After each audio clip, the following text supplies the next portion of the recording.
أشهد أن لا إله إلا الله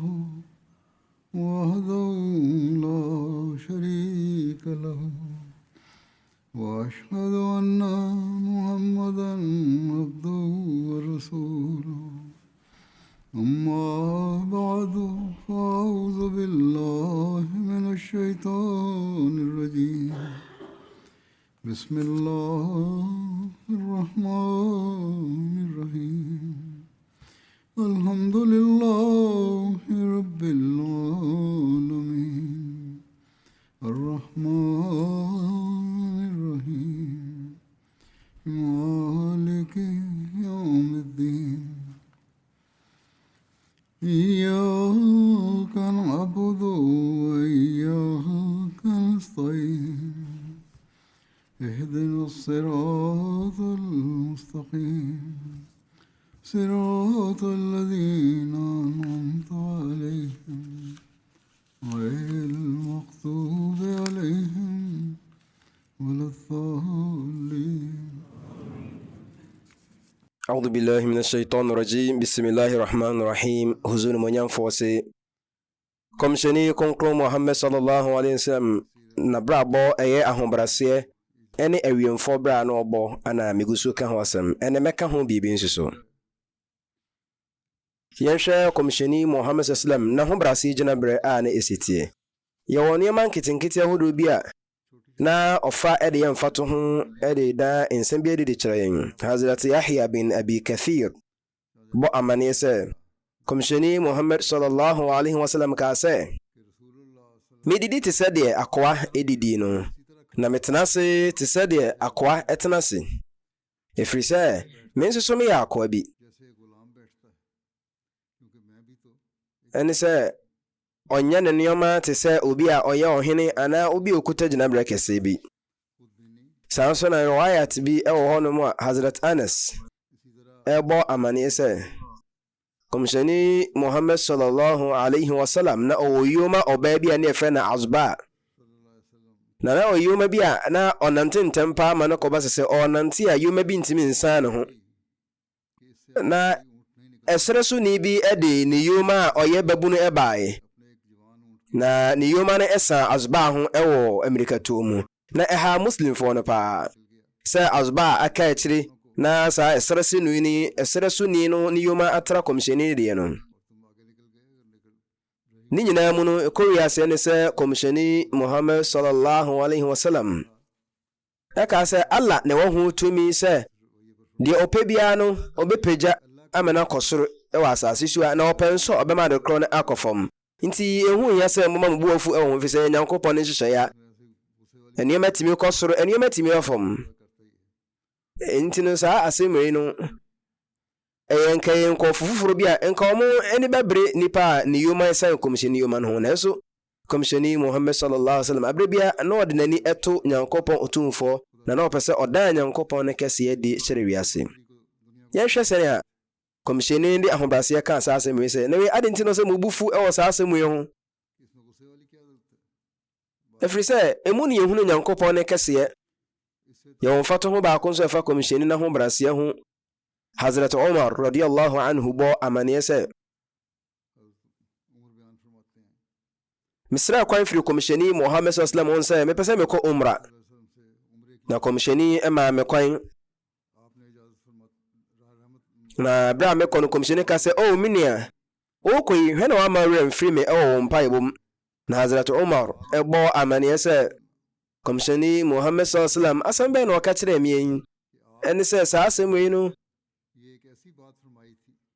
sɛ nka me nsa ka biribi ampo wiase a nka m'ani ngye te sɛ deɛ komsheni Islam ɛka asɛm yi kyerɛ me no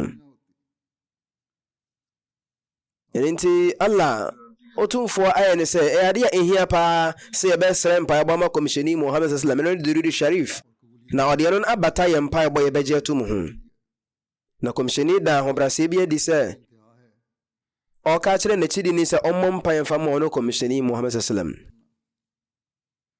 se komisheni di nsa be ye adwuma bi ne nyaade o fa ne se fere ananim gwase enwuma nketinketi bo no no akasa de nsa ye ede ye fa susu kira afoforo de ya de suama afoforo abaro wayat bi mu se Hazrat Abu Sa'id Khudri radiyallahu anhu bo amane se komsheni Muhammad sallam otwamu e wa abrante be ho na owai aboa nwoma na hona komsheni Muhammad sallam e ka chene se omra na chi na menkyere okwan ye etimi e wai aboa nwoma firi e me se wo uni nimde bebre e wo aboa nwoma ye wore efiri ne nam ho enti komsheni de nsa e hye aboa no redi no ene ne nam no intem na odin nsa wura ma kopim bra ne nsa duru aboa na mato ase no ka sei ana ye no ne fa wo aboa enwoma firi ne nam ho na brante no so ye sa pepepe na otimi ye niye sanso na yawo ahobrase a komsheni de ye adwuma riwayat fofora ba se Hazrat Khabbab ne baba ebo amane se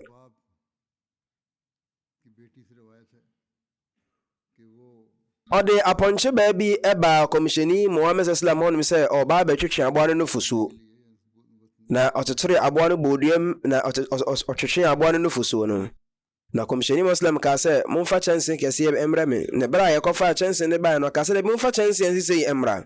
ti me kofa chance kese aya so sensa ne ba na komsheni etwetwe aboa no fusu ma mpo no fusu ni ye mama ebu so na komsheni akasa no bi na de bi so ma ni fi pamfo ma omo no bi bia mo amu betimi ate asese hwa na we eye komsheni Muhammad sallam ne mpa ba boy na ma aboa no fusu ni etu eye bebre na komsheni kasa mo mfasa no fusu ibi ema afoforo na aponche ba no fo anke benya ne nya no mo hu mienu assalamu alaikum neka ene atanase ebetena won hyiamu asibi mu no komsheni Muhammad sallam ama yemfasu so soronko bi eda ne gina bre adi mayen Hazrat Anas bin Malik radiyallahu anhu bo amane se so bi ba komsheni Muhammad sallam animu a na komsheni achia ne nsem komsheni ontwe ne nsem firi nipa ne nsem kopem bra sa nipa na kasa inje komsheni nsem na komsheni Muhammad sallallahu alaihi wasallam onyina ni firi sa nipa na nim kopem bra sa nipa na kasa be yin nim afiri komsheni anim na nyaade hunu komsheni sallallahu alaihi wasallam da se one na fefo etia wadana ni achire wo wadana ni achi adiama wo Hazrat Abu Musanna ebo amaniye bi se komsheni Muhammad sallallahu alaihi wasallam ene akomshefo a omudi komsheni ani mikan nyakopa so nyenka wo nyina wo ye nkofo bia na de poma enante na wo etwere poma na poma no enye se bia wo de kire kese bi ana wo de kire se wo otumi ne mom na eno ne ye poma a wo de kire ahombrase adi e wo nyakopa onanim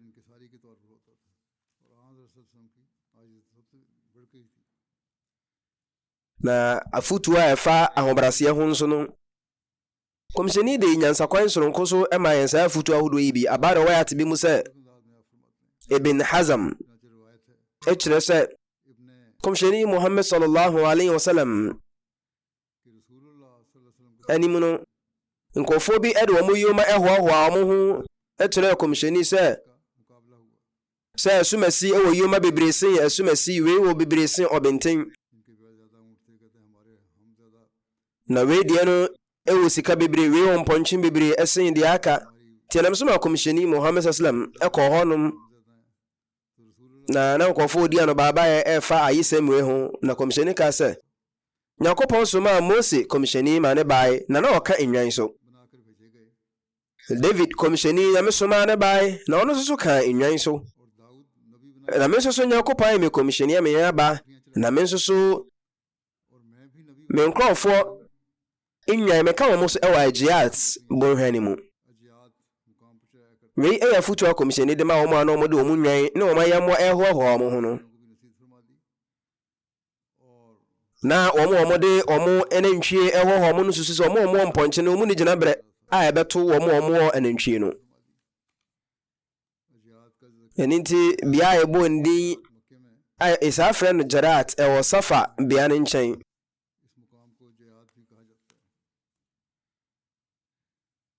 na komisheni Muhammad sallallahu alaihi wasallam nyaade a na ahomaso bi onimu na wonfa bibia mpo hohoa no ho na wɔn ni bi no na ɔdwodwo wɔn akoma na ɔkyekyere wɔn re. Hazrat Anas bin Malik ama riwayat bi sɛ nkurɔfoɔ a na ɔmo nkraseɛ na ebinom te ɛsere so no ɔmo baako na yɛfrɛ no Zahir. Saa nipa yi na ɔfa ɛyɛ nkraseɛ nnuane no bi de brɛ komisheni Muhammad sallallahu alaihi wasallam. Na sɛ ɛyɛ ne sɛ ɔyɛ akɔ komisheni hɔnom sɛ ɔba komisheni hɔ na ɔdane n'ani akɔ n'akura ase a na komisheni de akyɛde bebree ama no na komisheni Muhammad sallam taa ka kyerɛ ne sɛ Zahir ɛyɛ yɛnua a ɔwɔ ɛsrɛ so no te akura ase ɔyɛ yɛnko paa. Ɛda bi baya Zahir ɛfa ne nɔbaeɛ sɛ wɔkɔ akɔtɔn no odwom na hɔno na komisheni Muhammad sallallahu alaihi wasallam ɛbaa ne nkyɛn na komisheni ɛbam ne firi n'akyi na Hazrat Zahir na ɔhunu nipa koro a ɔwɔ n'akyi na obisa sɛ na hwan na akyekyere me firi m'akyi gye me mu na bere a ɔdane n'ani na ɔhunu sɛ ɛyɛ komisheni Muhammad sallallahu alaihi wasallam no na ɔhyɛ aseɛ sɛ ɔde komisheni mfifiri a ɛyɛ n'akyi no ɔde yɛ ne koko so na hɔnom na komisheni kaa sɛ na hɔn na bɛtɔ asa akwawe afiri me hɔ na hɔnom ana komisheni ɔkakyere komisheni sɛ wotɔn me deɛ a wobɛnya aboa ketewa bi na hɔn na bɛtɔ na hɔnom na komisheni sallam kaa sɛ wonyɛ edwadiɛ a deɛ a woboɔ ɛwɔ fam na mmom Nyankopɔn ani nso deɛ wosombo paa na woboɔ den. Saa asɛm koraa na Hazrat Muslim Maud ɛka no ne khutuba mu no ɔkaa sɛ komisheni Muhammad sallam na kyidi ni baako nam ɛdɛm bi a odi wɔ ne mmɔfra bere mu nti no na wɔ mu nti no na n'anim ahoɔfɛ no akɔfam nti no na bi saa wo no wɔ akura ase na saa nipa no na fifire ayɛ no ahyɛ no ma a ɔtɔn nadeɛ bi ɛwɔ dwom na saa sahabi na ɔyɛ obi a komisheni Muhammad sallam ɛni gye ne ho paa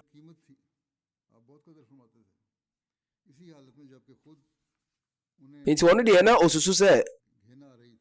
ɛnam sɛ mfifire ate bebree na ɔno ankasa afiri akurase aba no ebia komisheni Muhammad sallam ɛni ngye ne ho nti komisheni Muhammad sallam epie firi n'akyi ɛbae na ɔkata n'ani efiri n'akyi na ɛkyerɛ ohunu sɛ nsa akata n'ani ɛyɛ komisheni Muhammad sallam nsa no ohunu sɛ komisheni ne nsa ho yade ne enwi bebree wɔ hɔ nom na enwi kuma bi na hɔ na ɛnam so ma ɔhyɛ ase sɛ ɔde ne ho dwetwiri komisheni Muhammad sallam ɛnam ɔdɔ nti ɛnam so ma ne ho fifire bi ɛyɛ komisheni Muhammad sallam koko so ne nso aha komisheni koraa na komisheni de ne nsa to ne so na ɔka sɛ wei ɛyɛ mako a ana obi wɔ ha ɔbɛtɔ no ɛnam so ma na koma ɛyɛ ma ɛwɔ anigye mu na wɔka kyerɛ komisheni Muhammad sallam sɛ oh Allah somafo me deɛ tɔn me deɛ a mebɔ enduru baabi a wɔn na bɛtɔ me na komisheni ka sɛ da bi da menkasa Allah otumfo n'ani so no osombo sin bibia. Hazrat Hassan bin Ali ɛkasa fa komisheni Muhammad sallam ne suban pa ɛne ahobrɛse a odi hyia nkɔɔfoɔ ɛne komisheni n'anim onyam ɔka ho asɛm no ɔka ne baabi sɛ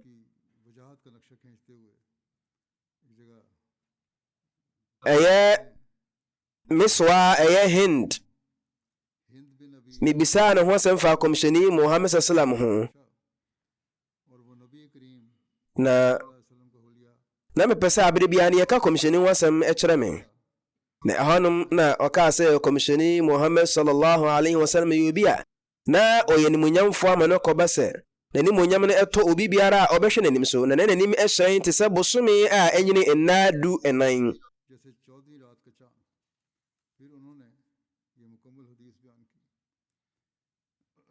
nti wei ne kwan ɔfa so twa komisheni na ho ɔfɛ ho mfonyini na Hazrat Hassan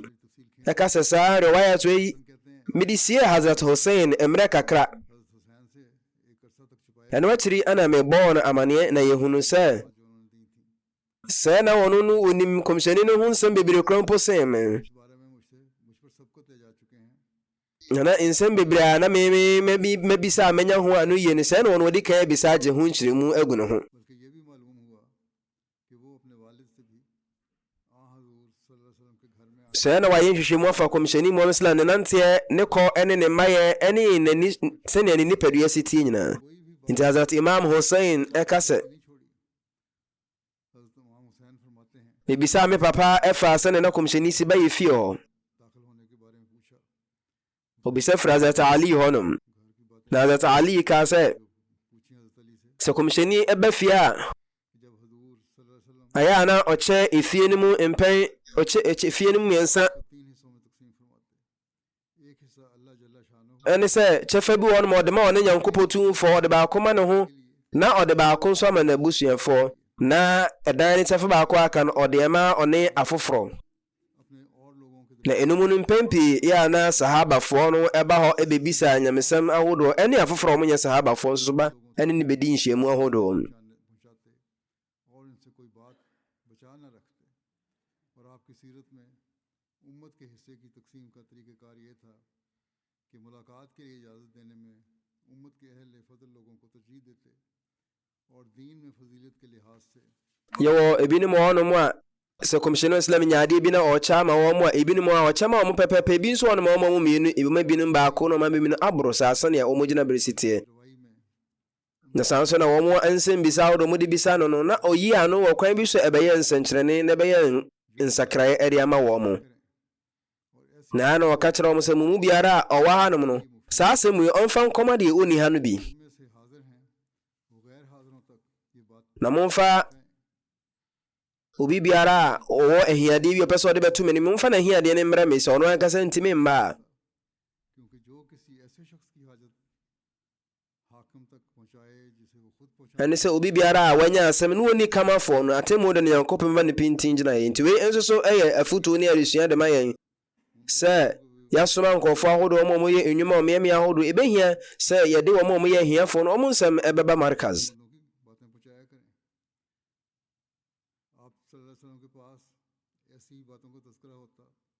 और उनके सिवा किसी से कोई बात कबूल ना फरमाते nkɔɔfoɔ ba kɔmhyɛni Muhammad Islam nkyɛn और बगैर na kɔmhyɛni Islam ɔde akwankyerɛ nneɛma ahodoɔ ama wɔn ansa na wɔn adane wɔn ani akɔ wɔn afie Hazrat Imam Hussein ɛka sɛ इमाम हुसैन कहते हैं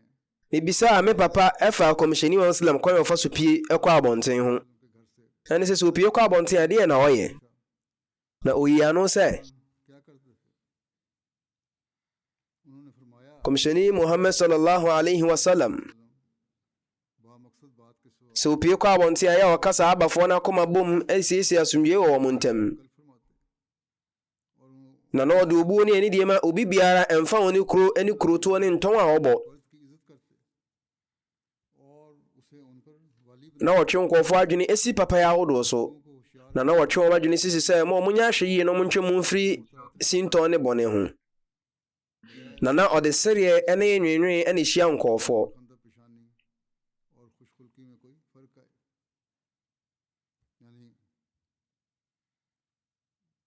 वो sɛ kɔba sɛ obi ɛyɛ biribi na ɛmfa kwan mu a na kɔmhyɛni atwe nipa no adwene asi so लेकिन इस तरह नहीं कि उससे कोई na ɛnyɛ sɛ bi a ne bufu saa nipa no ɛfa kwan bɔne so na ɔde tu ne fo na mmom ɔfa kwan yɛ ne die kwan so kwan yɛ kyerɛ obuo so na ɔde atu nkɔɔfoɔ fo na ɔtwe wɔn adwene asi papa so abere biara na ɔma n'ani ɛkɔ sahabafoɔ no na na obisa wɔn mo apom ɛne wɔn te bia wɔn wɔ mu na obi yɛ biribi papa a na watontom na wabɔ n'aba so na adeɛ a ɛno no ɛyɛ bɔne no so na kɔmhyɛni akasa atia और बुरी बात की dwumadie bi a ɔyɛ biara na ɔyɛ adantam ɛwɔ ho आप हर ɔyɛ obi a na ɔmbu n'ani ngu nneɛma so बात से पाक थे आप गाफिल ना होते kɔmhyɛni Muhammad sallallahu abere biara na ɔyɛ krado ama dwumadie bi a muslimfoɔ no bɛdi ho सूरत हाल के लिए तैयार रहते हर सूरत हाल के लिए तैयार रहते अपना हक sɛnea ɛfata no no saa pɛpɛpɛ ana ɔhwehwɛ nya deɛ ɔhwehwɛ sɛ ɔbɛnya biribi a ɛboro deɛ ɛhia no so काम है करते अब लोगों में से आप kɔmhyɛni Muhammad sallam n'ani so no ɔkyerɛ sɛ onipa a ɔdi mu ne obi a ɔdwene papa ma afoforɔ सबसे ज्यादा खैर खाई में बड़ा हुआ ɔkyerɛ sɛ gyinaberɛ papa mu no deɛ ɔdi mu ne obi a ɔwɔ ntimɔborɔ de ma afoforɔ जो हमदर्दी और मुआवनत में deɛ ne gyina bere ɛkorɔn paa no ɛne ne onipa a ɔyɛ ntimɔborɔfoɔ na ɔyɛ adɔyɛfoɔ na ɔdwene nkɔɔfoɔ ho boa wɔn mu. ɔno ne onipa a ɔbɛn kɔmhyɛni Muhammad sallam paa. Hazrat Imam Hussein ɛka sɛ ɛkyerɛ mebisa fa kɔmhyɛni Muhammad sallam ne badwam atenaseɛ ho, na ɔkyerɛ sɛ kɔmhyɛni Muhammad sallam ɔsɔre ɔtenaseɛ na ɔtontom Nyankopɔn Otumfoɔ, na sɛ ɔkɔ baabi a nkɔɔfoɔ atenase a bea a atenaseɛ no esi no ɛhɔnom na ɔtena ano ɔmmɛwura mfimfini mɛtenam, sɛnɛ ɛbɛyɛ a obi nwene sɛ kɔmhyɛni no gyina berɛ ɛkorɔn sen obi. Kɔmhyɛni tumi na obiara tena se ɛbɔ nkɔmmɔ kɔpem berɛ saa nnipa no ankasa bɛsɔre sɛ wɔrekɔ. Na sɛ obi ɛsrɛ kwan sɛ ɔpɛ sɛ wɔkɔ baabi a na kɔmhyɛni Islam ama no kwan no wɔkɔ abrɛ ɔnha ne saa nnipa no. Sɛ obi bɛsrɛ ne biribi a na ɔwɔ bi a na ɔde ama no, sɛ ɔni bi so a na wayi nnipa no ano sɛ meni bi wɔ hɔ no na waka no ɔkwan bɔkɔɔ so. Kɔmhyɛni Islam ne suban mpa na ɔhɔ ma obi biara ɔbɛyɛ te sɛ agya ɛde ma wɔn mu, na suban mu ne anidie kwan so deɛ na obiara yɛ pɛpɛɛpɛ wɔ n'ani so. Sɛ kɔmhyɛni ɛna ɔmo ɛyɛ atenaseɛ bi na ɔmo di nkɔmmɔ bi ɛnyɛ adeɛ a ne ɛkɔ soro, ɛnyɛ adeɛ a obu obi animtia, ɛnyɛ adeɛ a ɔka obi ne si ntɔ adi ɛma ne da adi ɛwɔ badwam, ɛnyɛ adeɛ a kɔmhyɛni tena nhyiamu ase na ɔkeka nkɔɔfoɔ si ntɔ daabi. ɔno obi adi nkɔmmɔ ɛwɔ ahobraseɛ ne anidie kwan so, na ayɛ a ɔyɛ ntimɔborɔfoɔ de ma wɔn mu susu na ɔde anidie ama mpanyimfoɔ, na abere bia ɔdwene wɔn mu obiara ho sɛ nipa ne yɛhɔhoɔ, sɛ nipa ne firi abɔnten aba anaasɛ ɔyɛ manini ɔboa wɔ obiara. Bɔhyɛ Mesaya alayhi salatu wasalam ɛka sɛ wɔnom a wɔn adɔ sukɔ Nyankopɔn no dɔ mu na ɔmayera wɔ Nyankopɔn no dɔ mu no, wɔn yɛ nkurɔfoɔ a abere biara no wɔn dwene sɛ wɔn bɛhwehwɛ Nyankopɔn ne nkyɛn dɔ, na wɔn mpɛ sɛ wɔn bɛha Nyankopɔn n'abɔdeɛ biara. Na nam dɔ a wɔn dɔ Nyankopɔn Otumfoɔ no nti na wɔn tumi de dɔ Nyankopɔn n'abɔdeɛ bebree.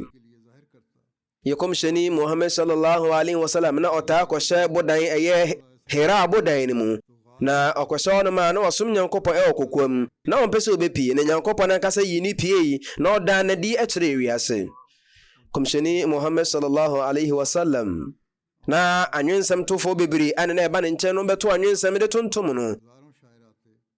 nanso ɔnomefoɔ ne saa nipa no a ɔbɛsusu sɛ kɔmhyɛni Muhammad sallallahu alaihi wasallam na ɔma ne ti ɛhohono ne tirim yɛ ne dɛ ɛwɔ ɔmo ntontom ɔmo de tontom no ho, na mmom na wɔfa ɔmo nsɛm ne anwensɛm a ɔmo to nyina ne sɛ ɛyɛ ade bi ɛtwam kɔ adeɛ bi. Wei ɛne ɔdɔ soronko a na ɔde ma Nyankopɔn Otumfoɔ a ɛne nti na ɔdɔ mu so kɔ abere biara no na kɔmhyɛni wayera Nyankopɔn no dɔ mu, nti no biribiara ɛkɔ so abɔnten biara no na adwene ɛnkɔ so. Wei ɛnenam soma a Nyankopɔn no ahengua no ɛtontom no, asorabɔfoɔ no nso ɛtontom no bɔɔ n'aba so. Hazrat Muslim Maud ka sɛ ɛberɛ bi onipa bi ɛbaa kɔmhyɛni Muhammad sallam nkyɛn, na kɔmhyɛni gye ne hɔhoɔ kamakama paa, na saa nipa no kɔmde no, na kɔmhyɛni sallam anaduane di yie ma nipa no ɔmee kama, na anadwo bere mu no kɔmhyɛni ɔde ne mpa ɛma ne sɛ ɔndam, na saa nipa no ne yam ɛkaa ne ma ɔsɛe ne ho, wɔntimi anhyɛ ne ho so, nti adeɛ kyeeɛ no osusuu sɛ ebia na mpa a wagya ne nan agum no wasɛ mu ne nti no bia ɔntimi nyina fɛrɛ no nti ɔno ayɛdwane. Nti ɛhɔnom ana yɛbɛbɔ kɔmhyɛni amaneɛ, saa abafo bɔbɔ kɔmhyɛni sɛ saa Yuda Kristoni no a ɔbaeɛ no wagya ne nan agu ɛyɛ kontonkuri a ɔde daeɛ no mu, na kɔmhyɛni Islam ka sɛ monkɔfa mmra na mea mensi menyɛ ne yie, na nkɔfoɔ ka sɛ kɔmhyɛni ade nti ana wɔpɛ sɛ ɔde wo to saa hɔ m, yɛwɔ hanom yɛpɛ sɛ yɛyɛ saa adeɛ wei. Na kɔmhyɛni Muhammad Islam ka sɛ ɔyɛ me hɔhoɔ, ɛni nti na mea ma so di sɛ mɛyɛ ahɔhogye, nti kɔmhyɛni srɛ nsuo ma ɔde ba ɔmo de ba ma ɔsase sɛ ɔno ankasa ɛsi kontonkuri no. Saa Kristoni no berɛ a ɔtwa kwansini bɛsɛ baako kɔɔɛ no, ɔkae sɛ na ɔwɔ agudie bi a ɛka ne ho na wagya no wɔ hɔ, nti ɔsan n'akyi ɛbae sɛ ɔba bɛfa n'agudie. Na berɛ a ɔbɛduru hu sɛ kɔmhyɛni wa Islam na ankasa de ne nsa ɛhohoro n'agyanan no afiri mpa no so, na ɔfɛree na ɔnu ne ho sɛ sɛnka me nanka hɔhoɔ bi aba me nkyɛn na biribi sɛ ɛsi nkanya deɛ mɛhoro, we no de hunu se komsheni Muhammad sallallahu alaihi wasallam yobi a wobre ne ho ase a ono no abre bia na awiemfo bra no obo ene nanam so ma sa nipa no ebeye muslim ni enam komsheni ni so ban panti komsheni Muhammad sallallahu alaihi wasallam bra ne nsaka yi kira edi kan no ahombrase a na owom no ya de a ekire yen se ene na Hazrat Muslim Maud radiyallahu anhu ka ho asem no o kire se yi kire a edi kan ba komsheni so no e ba ohira abodan ni mu e bra asrabofo gebra edan ne ho di kire komsheni no na ka se ikra kire se kenkan na komsheni sallallahu alaihi wasallam yi anu se ma ana biqari ana se minima kenkan we ya de kire se asuye we mamu fanto me so efrisi sahabra no nyaade ani ede nguma bi ato komisheni nanim se komisheni nenkenkan nemum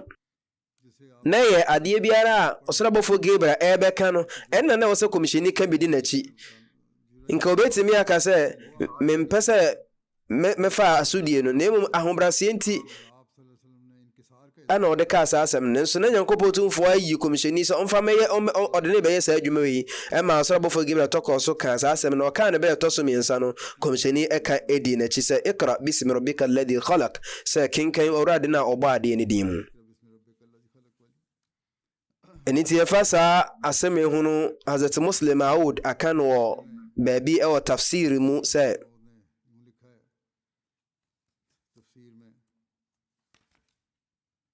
we tafsir kabir wase ebra nyankopon sane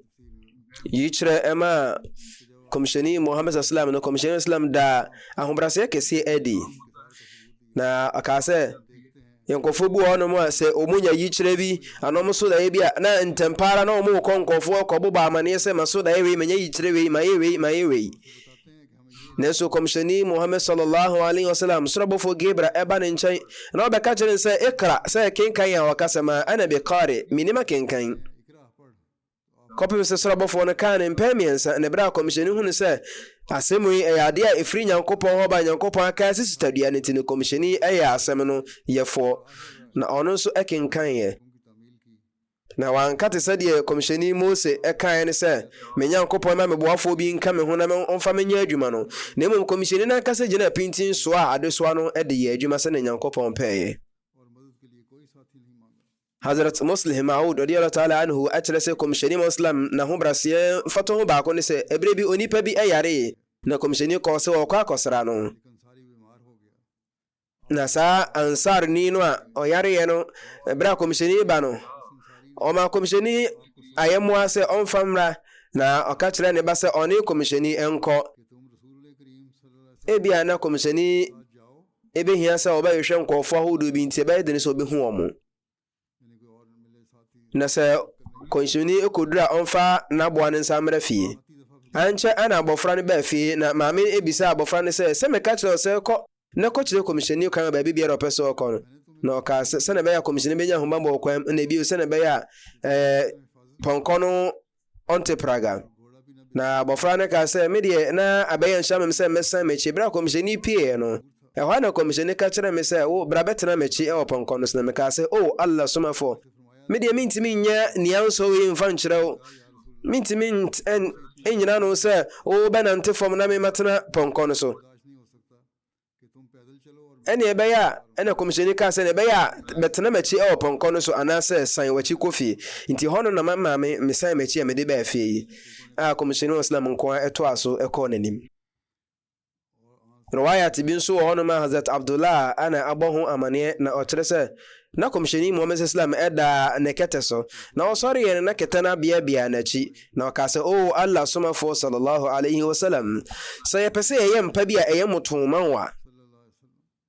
unsusu yen se no komisheni ka se meni wiase twaka ben ana yewo komisheni ka se de na meje firi yaso me de metse kontufo bia metu kwan na meduru ba bi na magema ho mu odua bi ase ewia na masori ma to ma kontu ne so aba riwayat bi aba sahih Bukhari ngumanim anun fa Hazrat Umar radiyallahu anhu wase ebrebi meko komisheni Muhammad sallallahu alaihi wasallam ho na komisheni Islam e woni dem na komisheni bia odano na yawo aboa nwoma bi eseso na ayemmoa no eye aboa nwoma nase no na inchiriso ama ahaban ene ne man bere no ne yede ayes ha empa no meno ko ba se empa no mi hu se abia bia komisheni Muhammad sallam ne mfim nebra mi hunu ye no Hazrat Umar se misui na komisheni sallam bisane se Umar adintina usu na mekase ala suma fo sallallahu alaihi wasallam Kisra ana Kaisar wamu ji wamwani wamu ahungunumu na oya ala na suma fo na hono na komisheni sallam eka se ana wani nje se wamu wo wiase na ye de ye wo ye wiase ye wo yiwu achi nkanko ye wo sra heman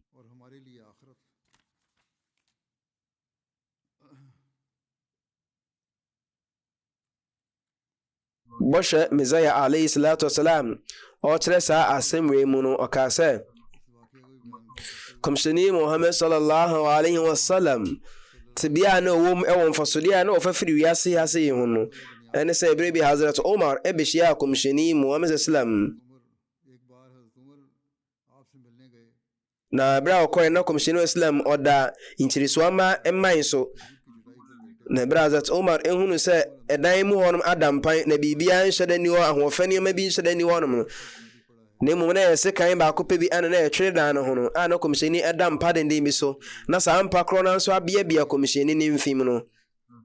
eno so ma Hazrat Umar ehu ye no o sha sese osu na komisheni bisa ne se Umar ri ade na ma wuso yi na Hazrat Umar ka se Kisra ana Kaisar wamu ejo mani wamu wa asetena pamu na wo ye nyankopon no soma fo na ye wiase anum ye wachi hene no adintina wo sa tibe mi na hona komisheni Muhammad sallam ka se Umar ade na meje firi wiase ho me de meti se kontofo bi a mi tu kon yoma bi so na me koduru bia e se mi dura me kone bia meduru ba bia anweatam na ehyewo na ehuhuro wonum na me kopedua bi na mejejo me ho kakra wie me sa to amakontu ne so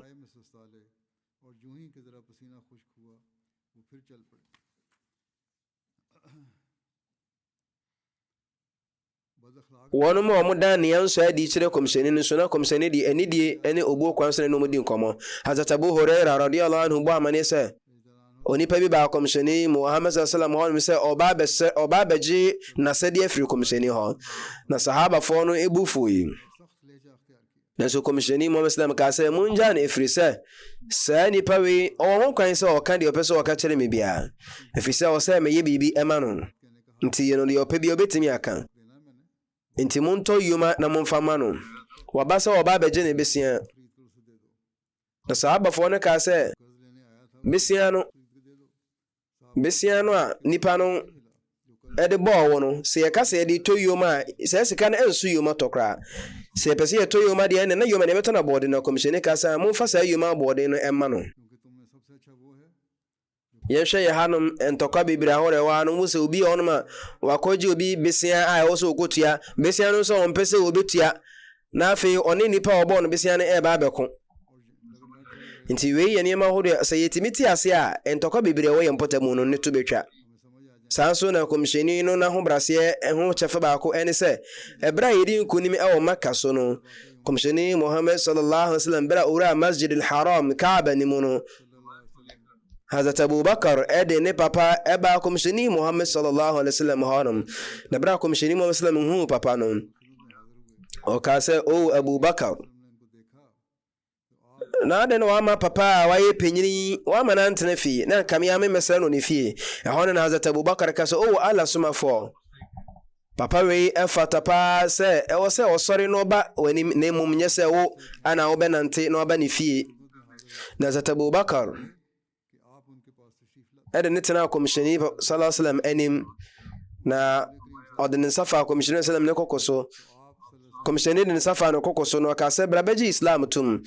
na namsoma Abu Quhafa eji Islam etu me Hazrat Abu Bakar ne papa sanso ne fa ifie adeyo ene ifie dada jumedi ahodo na Hazrat Hassan ma eba amane se komisheni Muhammad Islam ni fie abobo no na ebie ama obi bia komisheni Muhammad Islam anopa anwumre yɛa ne yɛde nnuane ahodoɔ ɛbɛsra no wɔ fie. सुबह शाम बड़े बड़े बर्तनों में खाने पेश किए जाते थे,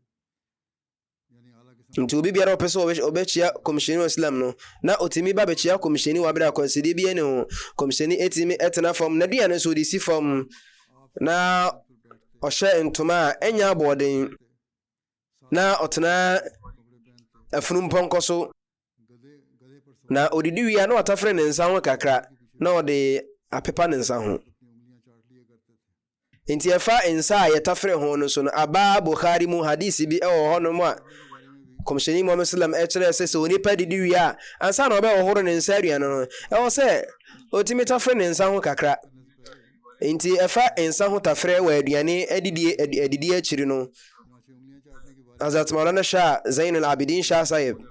wama note bi ɛwɔ saa asɛm yi ho a ɔkyerɛ sɛ Hazrat Sayyid Dr. Mir Muhammad Ishaq Sahib ɔkyerɛ sɛ saa asɛm wei ebia na aba nkɔfo bebree adwenem adɔkotafoɔ nyinaa ano akɔ benkurom wɔ ho sɛ onipa ɛnsa a okuta no sɛ ɛwɔ atenka soronko bi ɛne sɛ yɛpɛ sɛ yɛhunu ntoma bi sɛ ne siti a obo sɛ yɛntumi mfa yɛn nsa nko a ɛnhunu yɛntumi mfa yɛn nsa nko a ɛnhunu nanso so sɛ wopɛ sɛ wode wo nan ɔkyerɛ sɛ yɛn nsa ana yɛbɛtumi de ahunu adeɛ bi sɛ ɛyɛ mmerɛ anaasɛ ɛyɛ dene anaasɛ ɛyɛ ade bi yɛ muhumuhu anaasɛ ade bi ɛyɛ resewese na ɔkyerɛ sɛ wode wo nan ɛkyerɛ sɛ adeɛ bi ɛyɛ torontorom anaasɛ adeɛ bi ɛyɛ resen a wontumi mfa wo nan ɛhunu sɛ na bɛtumi de wo nsa ahunu no. na saa nso na ɛnsa ana yɛde kaaka Nyankopɔn Otumfoɔ na ɛne Nyankopɔn Otumfoɔ nkaaka ne wɔtwa ka. वाले अमल भी मामूल यानी जिस पर तोजह का अमल कर रहे होते हैं उसकी उंगलियों की तरफ आंख ज़्यादा लड़ाते हैं और इस तरह से मामूल के ऊपर उंगलियों के जरिए अपनी आंख ɛno nti na nsunsuansoɔ bebree ɛyɛ a onipa tumi de ne nsa yɛ nneɛma ahodoɔ bebree na wɔde yɛ nkonimdifoɔ no. saa nso na nnuane ne ndura ahodoɔ yɛde yɛn nsa yɛ no ɛyɛ a na ɛso aba pa ndura a ɛwɔ ahoɔden bebree. ɛnansa yi deɛ ndura ahodoɔ ɛyɛ no yɛde mfidie na ɛyɛ kane berɛ na adɔkotafoɔ de wɔn ankasa nsa na ɛyɛ nduro. na Hazrat Mir Ismail Ishaq Sahib na ɔyɛ dɔkotani a ɔno ankasa sa yɛ surgeon बाहर रहने का फ़ायदा देती है। na wei ɛna ɔde nkyerɛmu ɛma yɛn sɛ ɛno nti na sɛ onipa ɛdidi wie a ɛwɔ sɛ ɔde ne nsa ɛdidie na ebi otimi tafere ne nsa ho kakra. ɛne sɛ onipa didi wie ansa na ɔde nsuo bɛhohoro ne nsa no से पैर धोने या कपड़े पोंछने ɛwɔ sɛ ɔtafere ne nsa ho kakra. ɛba ne sɛ ɛkyerɛ sɛ saa nipa no को चाट लेगा तो साफ ज़ाहिर ɛyɛ इंसान के मेरे nneɛma ahodoɔ bi a ɛwɔ nipa ne nsa ho na ebɛtumi akɔ ne afunu ne na yɛ mfasodeɛ bi ɛde ɛma no na ɛbɛboa ma aduane no atumi ayɛ mo ntɛm. wei ɛyɛ saa mmerɛ no ɛyɛ chemistry fo wɔn nsusuyɛ nanso na bere yi deɛ ɛna dɔkitafoɔ bebree ne wɔn ɛnya adwene ho nanso sɛ na kɔmhyɛni aka no ɔkyerɛ sɛ ɛwɔ mfasodeɛ bebree sɛ wodidi wia bɛtumi atafere wo nsa ho kakra. होता है उसको चाट लेने में फ़ायदा ही है। aba Bukhari riwayat mu sɛ la yagsal yadahu hatta yal'aqaha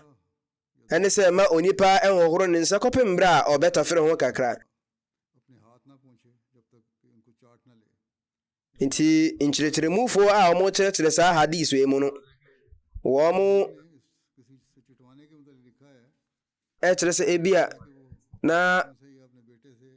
या उस शख्स से जिसको उंगलियों के चाटने से घिनना आए चिटवाए। nti wɔn kyerɛ saa asɛm yi mu no bi a ɛtɔ da na wɔn akyerɛkyerɛ mu nwura na wɔn akɔ akɔduru baabi na saa asɛm a wɔn kan no ɛno no ɛmfa kwam na mmom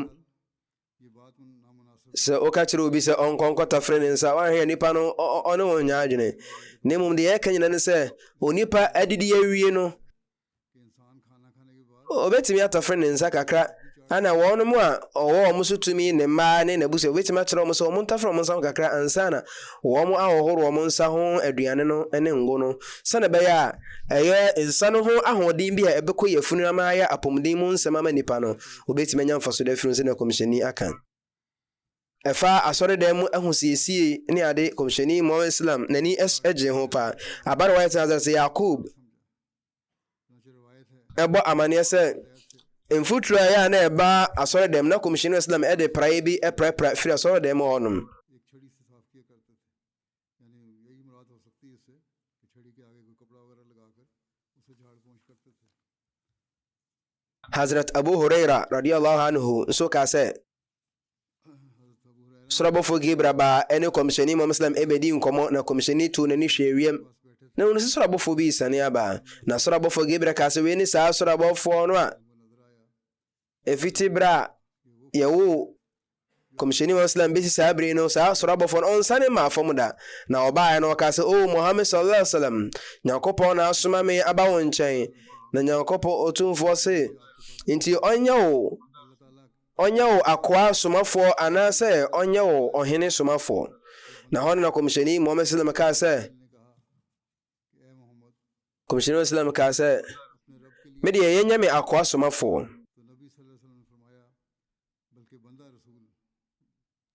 wei ɛyɛ kɔmhyɛni sallam ne su sɛ nka Jibril anka sɛ nka ɔmmerɛ ne ho ase mpo anka kɔmhyɛni Muhammad sallam ɛbɛbrɛ ne ho ase na wei ana bɔhyɛm sallam de yɛ afutuo ama yɛn na kɔmhyɛni nso de yɛ afutuo de ma yɛn sɛ ɔyɛ nipa te sɛ yɛn a ɛne sɛ sɛ akwanya bi aba kɔmhyɛni sallam ɔde ahobrɛaseɛ na di ne dwuma na kase Nyankopɔn soma ne sɛ akoa somafoɔ na mmom ma Nyankopɔn nyɛ no ɔhene somafoɔ na muslim ni kan ɛkwan bɛn so na ɔsɛ osi ɛdan ahobrɛaseɛ di abaro waya te bi mu sɛ Hazrat Iyaz bin Himar bɔ amaneɛ sɛ kɔmhyɛni Muhammad sallallahu alaihi wasallam ka sɛ ala otumfo ama me yikyerɛ bi sɛ monda ahobrɛaseɛ adi kɔpem berɛ a ma monyɛ biribi ɛnha obi ma mo ɛnya ahomasoɔ ɛnkyerɛ obi ma mo nkyerɛ mo ho ngu obi so kɔmhyɛni Muhammad sallallahu na kɔ apa no kɔfoɔ ɛyɛ bɔhyɛ meza alaihi salam ebire bi ɔma yɛ futuo no ɔka sɛ ɛwɔ sɛ mo brɛ mo ho ase ɛnya deɛ ɛden sɛ wobɛsua ahobrɛaseɛ ɛdeɛ na ɛden wɔ ahobrɛaseɛ sua ho enipa de Nyankopɔn bɔ ne sɛ nka ɔmbrɛ ne ho ase ma khalaqtul jinna wal insa illa liya'budun ɛne sɛ yɛambɔ jinn ɛne ins sɛ ɔmo yɛ biribi ɛne mmom sɛ ɔmbɛsom Nyankopɔn tumfo ahobrɛaseɛ mu ɛne nti ahomasoɔ deɛ ɛyɛ adeɛ nipa na akɔfa bɛka ne suban ho na nka nipa suban ho na onipa ne bosum no ahobrɛaseɛ na Nyankopɔn de hyɛ mu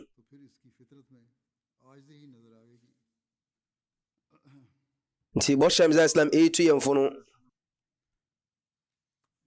ɔtwe adwene esi kɔmhyɛni Muhammad sallam na ho braseɛ so ka sɛ Allah otumfoɔ yɛ ntimɔborɔfoɔ mmɔborɔhufoɔ bɔnefakyɛfoɔ na ebere bi obi bɛsrɛ homɔborɔ no ɔde ne homɔborɔ gu saa nipa no so na saa homɔborɔ korɔ no anenam so na ɔde soma na kɔmhyɛfoɔ ahodoɔ sɛ na ɛbɛyɛ a nkurɔfoɔ ɔmayɛ bɔne ama bɔne abɛbɛyɛ ewuduro ɛha wɔn akra no obeyi wɔn afiri saa bɔne ewuduro ne mu na menim ne yie paa sɛ saa yareɛ wei yareɛ ɛyɛ ahomasoɔ yareɛ no yareɛ bi a ɛyɛ hu koraa sen owuo na wei ɛyɛ bonsam akode a ɔde ha nipa ɛne nti na ogyidi ni ɛbɛhia sɛ wobɛtwe wɔn afiri ahobrɛaseɛ ho na wɔbɛbrɛ wɔn ho ase na wada awiemfoɔ abrabɔ adi na wei ɛne Nyankopɔn na kɔmhyɛfoɔ no wɔn esuban abere biara na wɔn yɛ ahobrɛaseɛfoɔ titiri yɛ kɔmhyɛni Muhammad sallallahu alaihi wasallam na ɔyɛ ahobrɛaseɛfoɔ paa ebere bi sɛ firi kɔmhyɛni Muhammad sallam na dwumani baako ɔnom sɛ na kɔmhyɛni no esi ɛte na ɔka na ɔkɔsɛm ne sɛ kɔmhyɛni Muhammad sallam po ɛna yɛ adwuma bebree ɛde ma me Allahumma salli ala Muhammadin wa ala ali Muhammad wa barik wa sallim innaka hamidun majid wei ɛne subanpa fasusuo wei ne ahobrɛaseɛ fasusuo wei ɛyɛ nɔkwasɛm sɛ kɔmhyɛni Muhammad sallam na ɔyɛ nnwuma ahodoɔ ɛde boa ne fiefoɔ ne saa ne nti no sɛ obi pɛ sɛ ɔhunu ahobrɛaseɛ ɛne ntimɔborɔ fasusuo a ɔmmra no ɔmɛhwɛ kɔmhyɛni Muhammad sallam yɛwɔ mmaa bi wɔ hɔ no mu a sɛ kɔba sɛ obi yɛ adwuma ma ɔmo na sɛ adwuma no ɛtɔ kyema sɛ bi a obi yɛ tii na tii ne sɛ a na ɔmahyɛ ase ɛredi adwumayɛfoɔ no atɛm dendenden na wɔn bobɔ mu ɛkeka mu gu wɔn so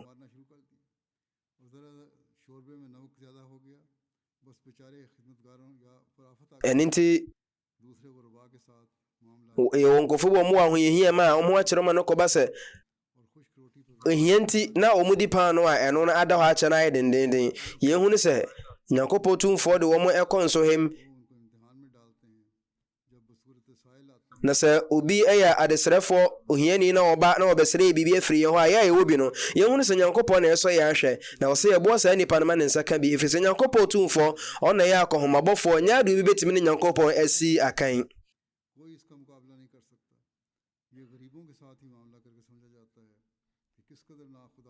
ɛno nti sɛ wopɛ sɛ wohunu sɛ obi ɛhwehwɛ nyankopɔn ne ne a yɛhwɛ ahiafoɔ wɔn mo ɛsu ɛne yɛbɛtumi de ahunu sɛne obi ɛwɔ sɛ obi de hwɛ nyankopɔn ɔtumfoɔ ɔmmoa yɛn na yɛntimi nda ahobrɛsɛ yɛde ne yɛmfa ntiti kɔmhyɛni wɔ sala nanama mu nyame yɛ adom na yɛyɛ asɔre yɛ amɛyɛ janaza ghaib ɛyɛ mukaram malik daud mohammed sahib a ɔyɛ mohammed ishaq sahib ne ba bɛma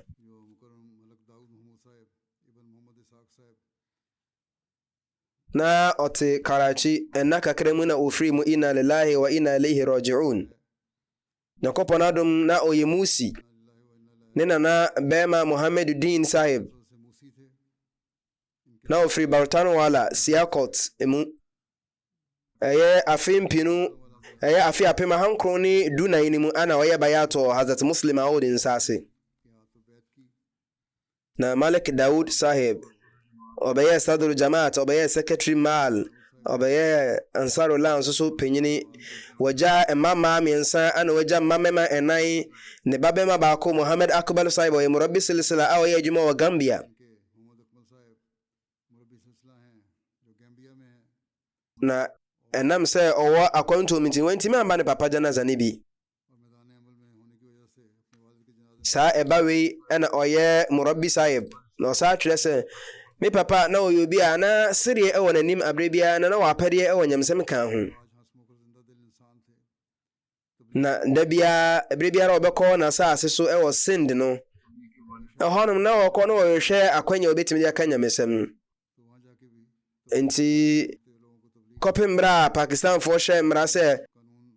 amariafoɔ ntimi nka nyamesɛm wɔbɛdwa mu no saa berɛ na ɔkɔ n'afuo mu a ɔtumi de nwoma ɛhyɛ ne bɔtɔm na ɔkɔ de akɔka nyamesɛm ɛwɔ hɔ na oyi bi a na ɔyɛ hɔhɔgyefoɔ paa ɛberɛ biara a hɔhoɔ ɛbɛba ne nkyɛn no sɛ ɔfiri markaz anaasɛ baabi bia ɔfiri bebe no na ɔgye no hɔhoɔ kamakama ne fie mu na wayɛ nama center bia yɛyɛ asɔre ɛwɔ hɔ na ɔmoyɛ asɔre nkabom ɛwɔ hɔ no ma berɛ biara na ɔmoyɛ fajar asɔre no wie a na ɔkenkan Qur'an kronkron wɔ ne a ɛwɔ soro mu na ne center baako ɛwɔ hɔ no na nkɔfoɔ ba ɛbɛyɛ dwuma nso wɔ hɔ na ɔtaa ka sɛ yɛ ɔka sɛ mekɔ mafuo mu na makɔkɔyɛ nafil ɛwɔ mafuo no amantwea bia mu sɛne ɛbɛyɛ a nyankopɔn tumfoɔ de nhyira ɛbɛgu mafuo no so na matumi anya nnɔbaeɛ mmɔho saa nso na ne fie a ɔsii no akura ase no ɔka kyerɛ ne mma sɛ mepɛ sɛ ɛdan wei mede ma jamaat na ɛbɛyɛ jamaat center na ɔmo yɛ ne saa pɛpɛpɛ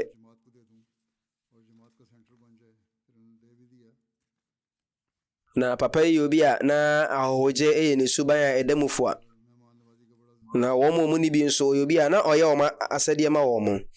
na saa nso na jamaat dwumadie khutuba ne tie ne ade na ɔpɛpa nyankopɔn fa ne homɔborɔ ɛngu ne so daa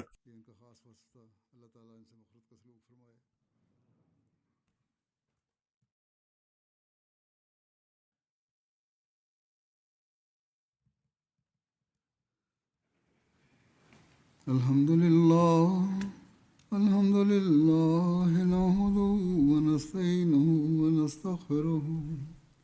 wa nu'minu bihi wa natawakkalu alayhi wa na'udhu billahi min shururi anfusina wa min sayyiati a'malina man yahdihillahu fala mudilla lahu ومن يضلله فلا هادي له ونشهد أن لا إله إلا الله ونشهد أن محمدا عبده ورسوله